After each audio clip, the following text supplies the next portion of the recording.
Thanks for joining us today. My name is Angela Spindle, and I am just going to walk you through our Oklahoma Heritage Preservation Grant Program. And today we'll talk about eligibility, about organizations and projects that are eligible or what would not be eligible, and then also how you can actually apply. So we'll just get started real quick.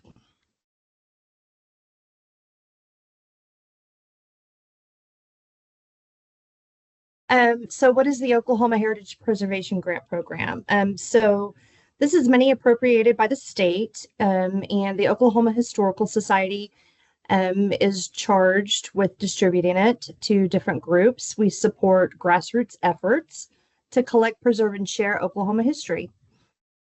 Some of the eligible applicants include tribal and municipal governments, as well as nonprofit historical organizations and support groups registered with the Oklahoma Secretary of State. So we'll get a little bit more into that too. This first slide, I just kind of wanted to remind everybody about our timeline and some important dates. The grant actually opened yesterday, and it will be open through the end of October. So one of the first deadlines would be if you want to do the optional draft application, which would be due by October 6th. And a little bit further on down the line, we'll talk more about the draft applications and how to submit those. Also, all of this workshop will be put online, so you'll be able to go back to it. You will be able to watch it again or print off whatever you need to. I can also send you a copy of it as a PDF if you'd like. So first, let's talk about eligibility. So you must be one of these four things. Does anybody have any questions about whether you think that you fall into one of these categories? If you do, please use the chat box. We have everybody on mute so that we're not talking over each other, but if you can type it into the chat box at any time at all, please just go ahead and send us a question.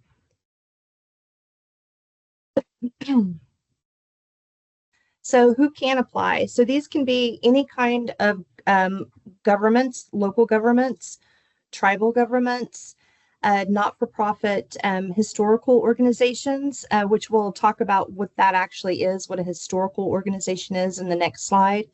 And then support groups. So this would be like a friends group or a foundation for any of the above eligible entities. So nonprofit historical organizations must be registered and in good standing with the Oklahoma Secretary of State as a domestic not-for-profit. Some of these organizations are defined as museums, historic sites, historic associations, preservation organizations, an archive, libraries with special collections, genealogical associations, and if you have a question about that, please let me know and we can decide if you fall under a historical organization or not. So additional requirements, you must be located in the state of Oklahoma, and you must be involved in activities related to collecting, preserving, and sharing historical materials relevant to Oklahoma. Another big one is that you must have a strategic plan in place by the time that you submit your final application, or you can actually use this grant to create a strategic plan. That is also an option. Also, since we are trying to keep this grassroots, your operating budget must be under $750,000. And I know that some people kind of laugh at that because it sounds like a really large number, but this could mean it could be a special collections or special library within like a university who has, millions and millions of dollar budget. But it would just mean it would refer to the budget of that actual like a oral history project within a library. So you don't have to count the entire university's budget.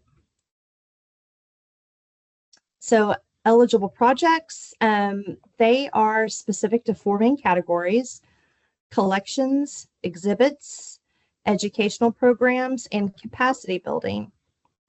So the grants you can ask for can range from 1,000 to 25,000. And then if you're asking to do a strategic plan, it can range from 1,000 to 5,000. If you are asking for 5,000 to 25,000 in grant funds, you must provide a cash match of 10% of the total grant funds distributed. So if you're asking for $10,000, then you need to make sure that you have that money up front that you can put towards it. And if you are doing less than 5,000, you can do a financial match. And the difference between that is it can either be cash or it can also be in kind, but it's also 10%. Another stipulation is that you have to complete the project within 12 months of the receipt of the grant contract, which the contracts usually go out in February. So you do have to be able to keep that project within 1 year time span. Here's a list. I won't read this entire list off to you, but here's some typical projects that we've funded in the past. You can do historical markers, preservation assessments, storage management, digital conversion. We do a lot of digitization projects, archaeological field work, publications, public programming. It's a really, I think, a wide range list that we will fund. And like I said, you can always go back and kind of look through these again. So ineligible. So these are the things that we cannot fund. So that would be like repair and maintenance of facilities. We can't pay for your mortgage or your rent or insurance, any kind of fundraising events, and any historic preservation projects that are part of a federal undertaking, or you can't purchase real estate or remodel, do landscaping. But this is kind of it. This is kind of a finite list. So one thing that is listed here is that salaries, wages, or benefits for employees are ineligible. We do consider those if it's project specific. So if your project requires that you do pay for something like that for a salary or a wage, you can write it into the grant, and then we will look at it and decide if that is eligible or not. So these are really important things to consider in terms of the deadlines. So the application will ask you when you received board approval to submit your proposal. So the reason why we do this is we want to make sure that your entire organization is on board, and it's not just one person who's kind of gone rogue and wanting to do a project, but the entire board has to agree on doing this project. So be sure to make plans to include any of the project requests on your next board agenda and before you turn in the application.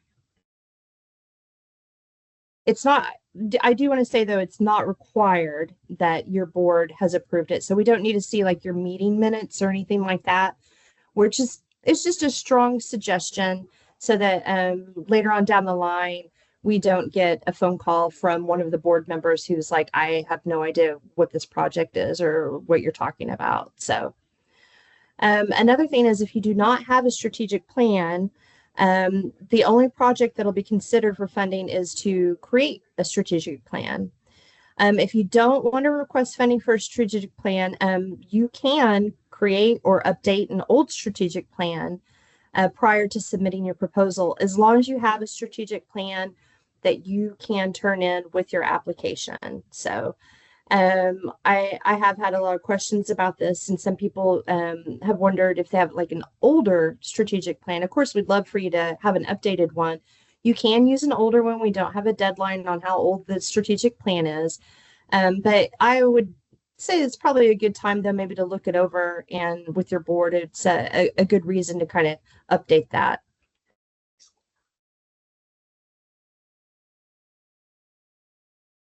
If you do not have a strategic plan, or if you do have a strategic plan and it's older or it needs a lot of work, that actually can affect your score in the long term when we are reviewing your application. So just take a good look at it and update it. Just see if it needs a little cleanup, and it should be fine. Okay, so the actual application process. So all applications must be completed online. You can find that at okhistory.org. It should be right around the same page that you registered for this workshop. So, and you can see up there, there is a little blue button underneath the Oklahoma Heritage Preservation Grant Program. And you can click on that, and that is actually where you apply. All of the applications, and if you do a draft application, it must be done through Submittable. We do not take applications just through email or any other way that, mail, I guess you could say. It must be done through Submittable. But it's a great online system and allows you can start it, you can save it, and you can return to it later. It's actually really streamlines the whole process. So if you get it into Submittable, you can, if you've been in there before, you'll log in or you create an account. In that very first page, you're going to see a lot of helpful reminders and information before you go down to create your account. So these are just kind of guidelines. I would like to point out that it does have the telephone number for technical questions because we do not run or own Submittable. So I can answer a question about our grant, but if it's an actual problem with the page or with Submittable, then you'll need to call their tech. So, and that is all that I believe it's pretty easy to get to on any page on Submittable. So when you are creating an account, please really think about whose email that you want to create the account around, because it'll need to be an email that's checked often, and this is going to be your main contact and the primary way that we contact you. So you want to make sure that you're sticking with an email that's going to be checked often, and maybe one that is going to be the person who's essentially managing the grant.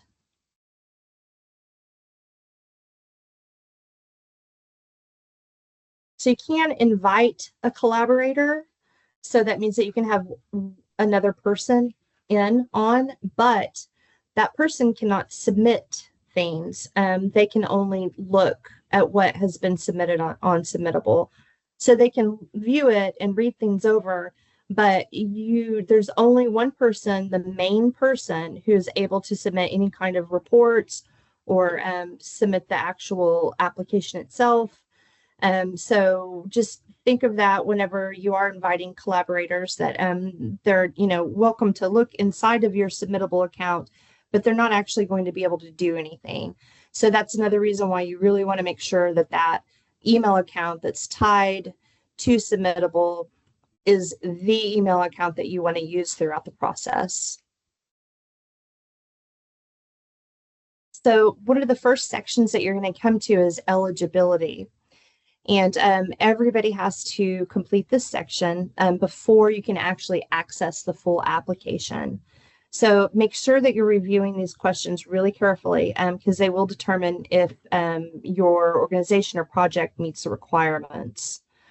So there's no trick questions. Any response that makes your organization ineligible will clearly be marked with ineligible next to the answer.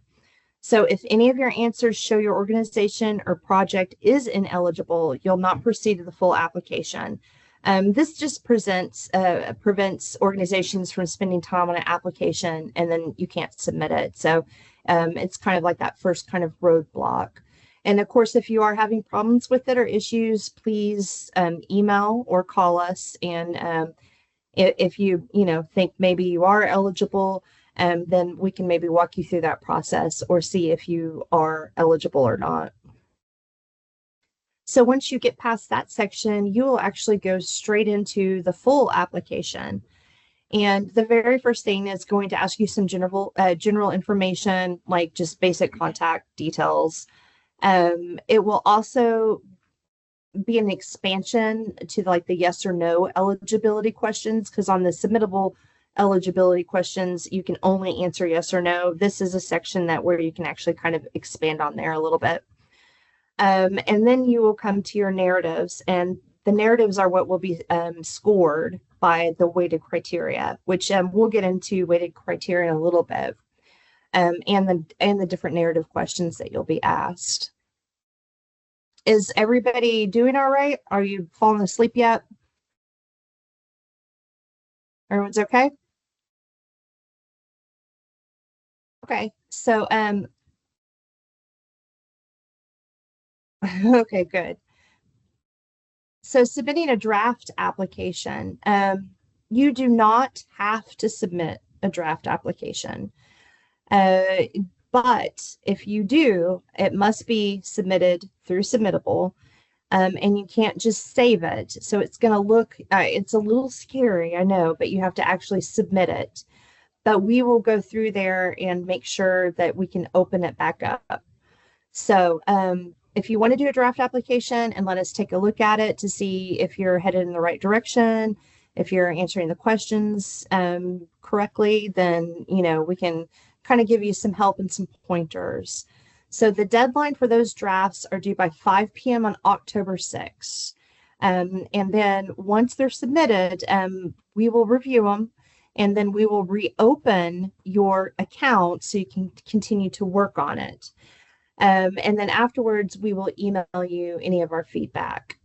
So all that being said, you will have to resubmit your final version on October 31st. So you can't just save the changes in there without resubmitting, because we won't be able to see those changes. Also, feedback is optional to use. You don't have to use our feedback. That's fine. It does not guarantee funding. And choosing not to submit a draft, it's not going to hurt your chances in any way. It's just a service that we're offering. If this is like a first time that you've written a grant, or if you're kind of struggling a little bit with your wording, then we just want to make sure that we can help you as much as we can. And on top of that, we who are providing feedback only, we are not the ones who will be making the funding decisions. So we're happy to look through those and give you feedback. But in the end, though, we will not be actually reviewing your final grant. So once you do submit your final application, it's not going to automatically take you to a success page, quote unquote. So it's not going to be like, congratulations, you turned it in. Instead, you'll receive an email that'll notify you that your application has been closed for editing. So just bringing this up because I know a lot of times whenever you do submit something on other sites, it will say, it'll kind of give you almost a receipt, and just want to let you feel rest assured that you did right, and it's just the way that the submittable is set up. So, but it'll notify you. It just won't say, you know, thank you for your submission. Okay, if you want to talk about the weighted criteria now, this is what we were talking about earlier. This is how your scores are determined. So a rating of 1 to 5 will be applied to each criterion by the reviewers. So 1 is the minimum value and 5 is the maximum. And then the rating is then multiplied by the weight assigned to each criterion to determine a total value. I know that sounds like just a lot of math, but I promise it's easy and it'll make more sense when we get into the criteria. Excuse me. So all project proposals will be evaluated and ranked using the following weighted criteria. So these are going to be your narrative questions: institutional readiness, historical importance of collection or theme, project potential and implementation, organizational impact, and if applicable, past grant requirements. So you don't have to worry about that if you have never submitted a grant with us before. And we'll get a little bit more into that, and I'll tell you what the weighted scores are. So the first one, institutional readiness. This is to, just make sure that you have some, I don't know, history behind you. So you may want to include your past accomplishments, some of the programming you've done. What does your base of support look like? Do you have a really strong strategic plan and goals? Are you really engaged with your community? Do you have an extensive record of collecting or caring for different collections and exhibits?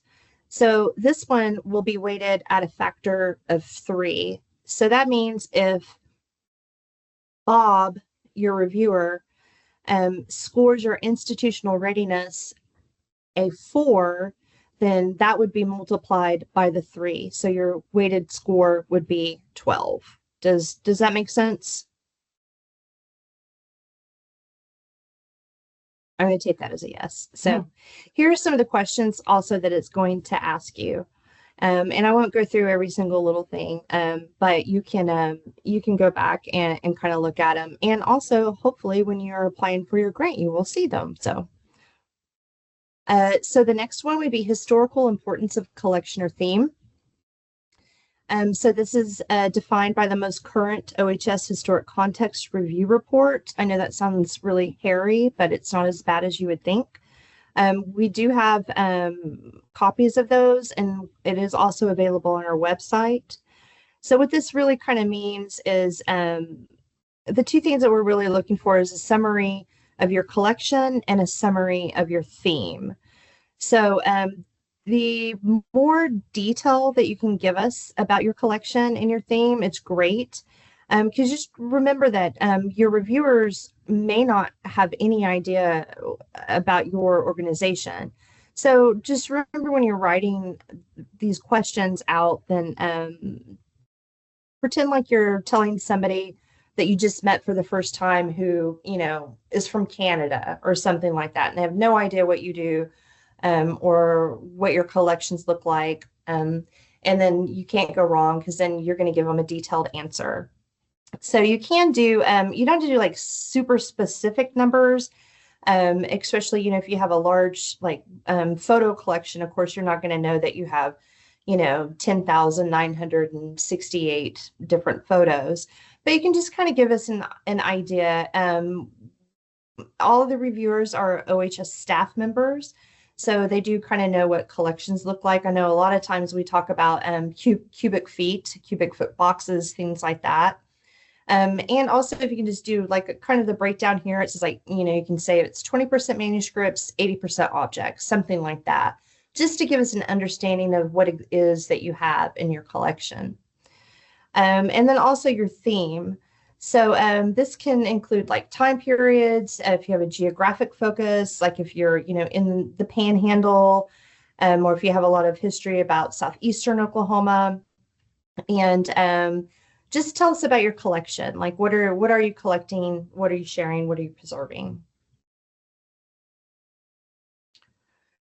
So this next one is project potential and then also implementation. And these are actually two different criteria.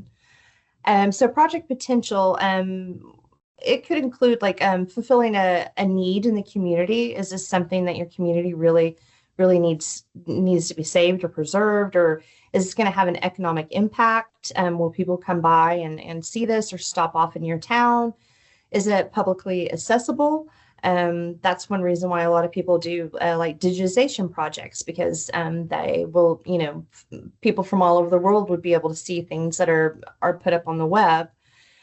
Just kind of give us an idea what the impact, what the potential could possibly be by you doing this project and why we should be funding it.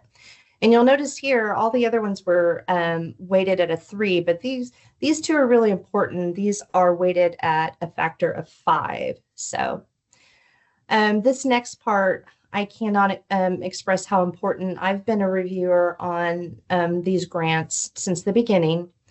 And when you're reading these, you really want to know that you have a clear, defined plan. So please tell us how you're going to implement this.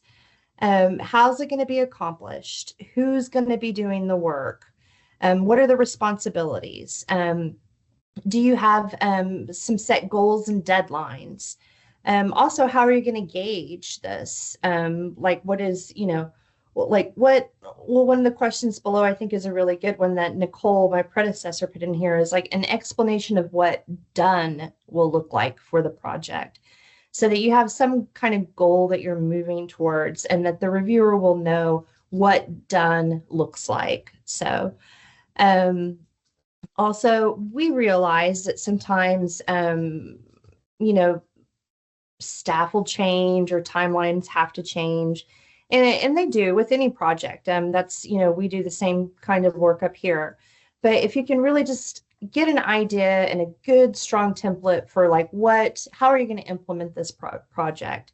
Another thing about doing this well, this part particularly, is that it shows the reviewers that you have the wherewithal and the ability to think this project through.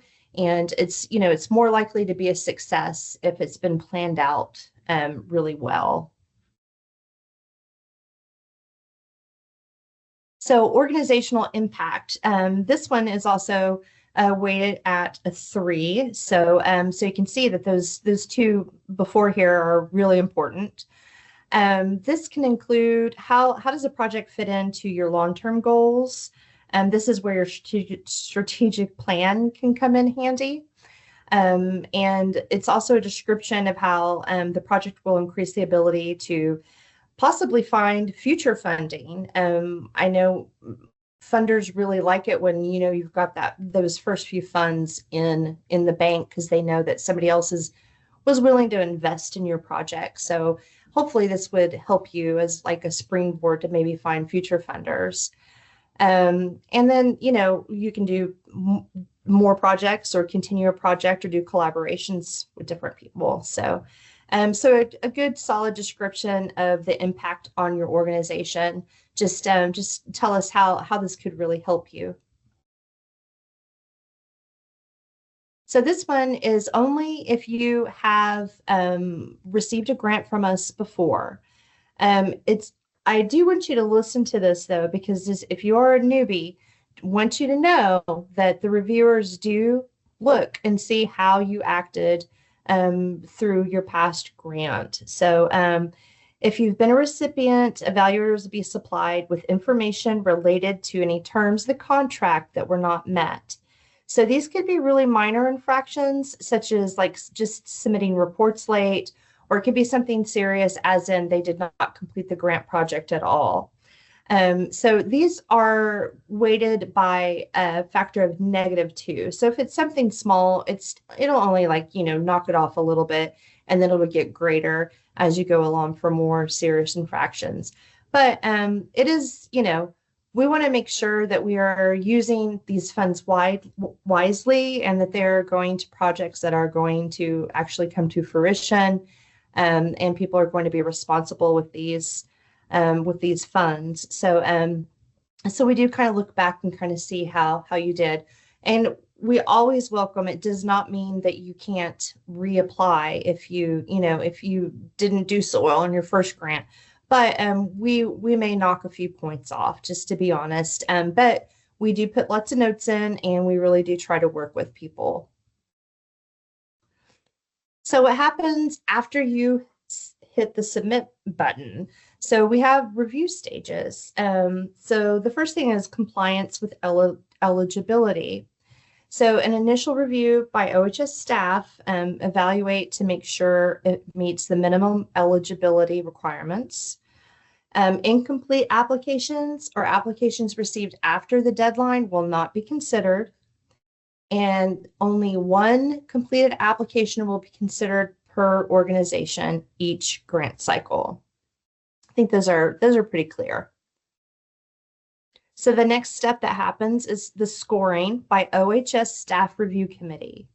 So committee of OHS staff, whom are appointed by the executive director, they rank the proposed projects and they're using that weighted criteria again. So staff who manage the program or application process will not serve on the committee. So that means that anybody that's connected to it, or if it's somebody, like if I reviewed your drafts, it means I'm not going to be on your committee. I'm not going to be looking at these. And if there's anybody who has been helping you from the staff, they won't be included in your particular grouping. In making the list for recommendation, the staff review committee evaluates based on the criteria and the adherence to the program requirements. So the requirements, and these are the ones that are kind of set by the state. Geographic balance. So we want to make sure that all over the state that the funds, we really don't want it to be like all in Oklahoma City or all in Tulsa or all southwestern Oklahoma. We really do try to kind of spread the funds around Oklahoma. Make sure that you have a cash match and you're good for it, that you have a strategic plan. And if you're a tribal division or a governmental department, and then also the consideration to failure to meet the requirements from the past grants. So those are kind of like the basic things that the review committee is looking at. So after it goes through review and the scores are put together, OHS director, he submits the staff evaluations and the recommendations to the Oklahoma Heritage Preservation Grant Review Committee. That's a lot of words. For review and recommendation to our full OHS board. So the Oklahoma Heritage Preservation Grant Review Committee will be an advisory subcommittee of 5 to 7 members appointed by the board of directors, and they will make the final determination of whom the awardees will be. So then it goes to the full board of directors. They make the final decision of what's going to be funded and how much for each, and the number of organizations to receive a grant. In awarding the grants, the board will, in accordance with statutory requirements, consider those things again about like geographic diversity and preference to projects affecting collections, educational programs, and exhibits. So those are going to be the big ones that they're going to be really looking for. I'm not saying that's all that'll be funded, because there really is a big mix of applications that come in. There's anything you can think of, different projects that come in, but those are the ones that are giving a little bit more weight. Okay, here's some more important things to consider. And this first one is very important. So this is a reimbursement-based grant program. So that means that you do not receive a check up front whenever you are awarded the grant. You will actually have to submit documentation that you've completed the work and the invoices, and then we will disperse your reimbursement. And then all reimbursements will be made after proof that work has actually been completed. So you do need to make sure that you're keeping those invoices and those receipts. But please remember this, because I know that a lot of groups do not have a whole lot of money for upfront costs. So make sure that you have at least a little bit in the pot where you can kind of get it started before you're going to be reimbursed for it. So organizations, you can only apply for one project. So if you have multiple goals that you want to accomplish, be sure to group those together into one cohesive project and not lots of different projects. And then just make sure it all kind of hangs, because it can't be a bunch of different projects. This has to really come out as one total project. Again, while you know your organization intimately, the reviewers may not be as familiar. So take your time when you're completing it to provide the context and understanding of your programming, your collections, community support, and sustainability. Now these are the things that the reviewers are really going to be looking at. And then also consider your funding request amount, because I know you want to do like great and big things, and that's awesome. But if you're smaller, if you're ran on just volunteers, make sure you're not biting off more than you can chew. Or if you're new to doing a grant project, just, you can start off small. And then as you get used to the process, then the next year you can maybe apply to do a larger grant or to do a bigger project. So we want you to be successful, and, you know, you're going to know what you can do, and just be honest with yourself about what your organization is capable of. So here are just some past awardees, just to give you some examples of some of the funding that we've done. So the Edwards Store in Red Oak, they were funded $14,000 to fund a historic architecture documentation. So this is kind of one of our, something that has to do with buildings, but it's not repairs and things like that, but it's a historic, it's an actual, oh, it's an actual historic site. So it's considered an exhibit, I guess you would say, upon a collection in and of itself, if that does that make sense. It's part of the collection. It is the collection, the actual building is. So that's why they were able to, I believe they helped rebuild their brick chimney with some of our funds. But that's only because it is part of a collection. It's not just an old building that they needed some repairs on. The Peoria tribe. So this one's a really great one. So they funded the rotation of three collections belonging to the tribe that were housed in Illinois. And so the funds actually, they were able to purchase the proper archival exhibit cases and humidity control cartridges and humidity data loggers. So they're actually able to take those collections and display them in the proper way. And then here's another one in Chickasha. So they were able to process two new collections. So one that was with the Rock Island Railroad materials, had a lot of the Dean Schiff collection, and then items that were donated during COVID-19. So they were able to purchase storage cabinets and archival boxes, and they also were able to organize all of these items. So Claremore, they created an exhibit space, which featured items from the Lynn Riggs estate, and it includes paintings that were in Riggs' home and some by his partner, and other prominent artists that were his close friends. So combined with some of Riggs' personal effects, the exhibit showcased the life and legacy of Lynn Riggs. So that's a pretty cool project as well. So I want to remind you, the website, Nicole did an awesome job at putting just so much information on our website. If you can get to that Oklahoma Heritage Preservation Grant Program page, and you can apply from it, and then you can see down there where there's all these little blue squares. When you click on those, it'll show you eligibility requirement. It'll show you resources.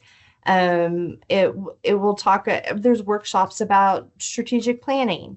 There are examples of past grants, and this is also under the workshops. That will also be where this will live. This little workshop will live. So you can go back and listen to it or download it and print it off. So.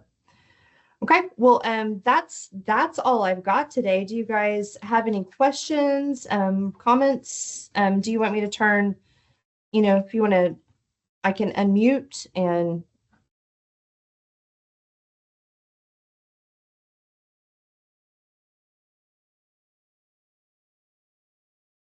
everybody good?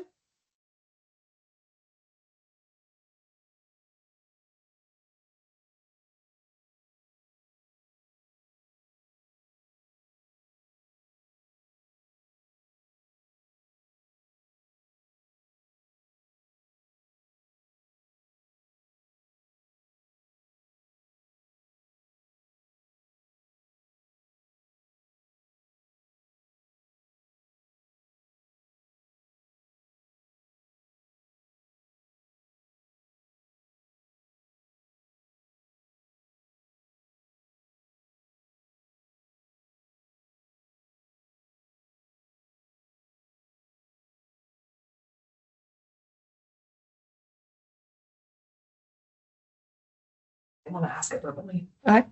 If you do want to ask a question verbally, I've made it where you can unmute yourself and we can all hear you. We did get one from Royal, Okay. and it says, one of my concerns is the strategic plan portion. Our organization and staff have changed, so I'm not sure if the strategic plan from past eras still applies. I gotcha. So have you Okay. yeah. So there was some concern about the strategic plan that it's from a past era, which is it's fine if it's older. That's not a problem. I would suggest actually just taking a good look at it, and it may just need just a few updates. You may not need a whole lot. And then you can, talk to your board and see if that would work for them. You don't, we're not asking you to reinvent the wheel, honestly. And like I said, we do have a good video about doing strategic planning.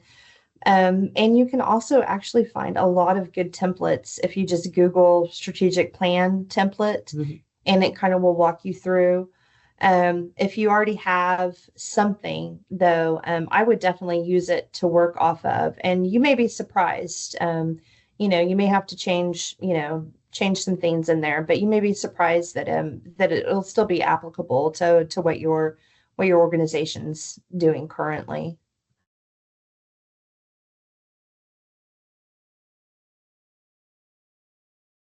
Okay. Okay, great.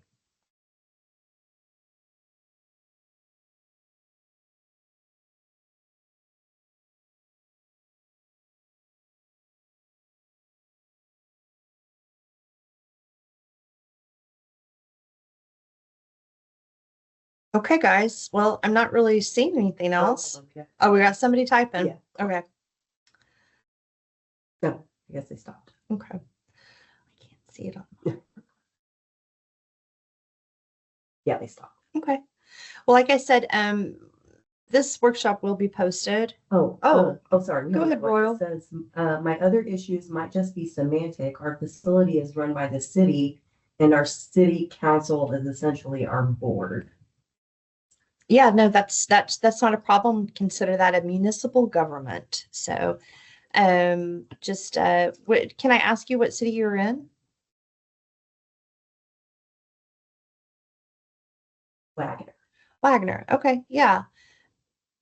So I would just make sure that you qualify in all the other eligibility ways. The only thing I'm not sure, are you a historical society or a museum or yeah. Oh. Okay.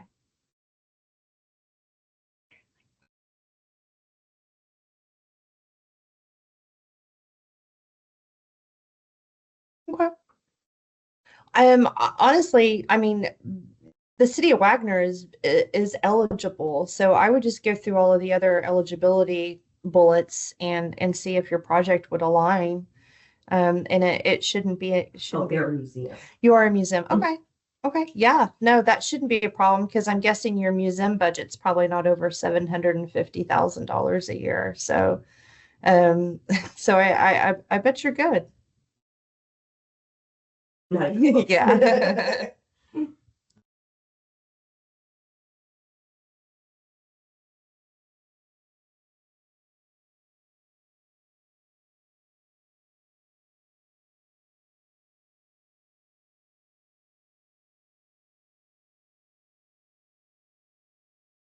Okay. Well, if that's it, I guess we can wrap it up.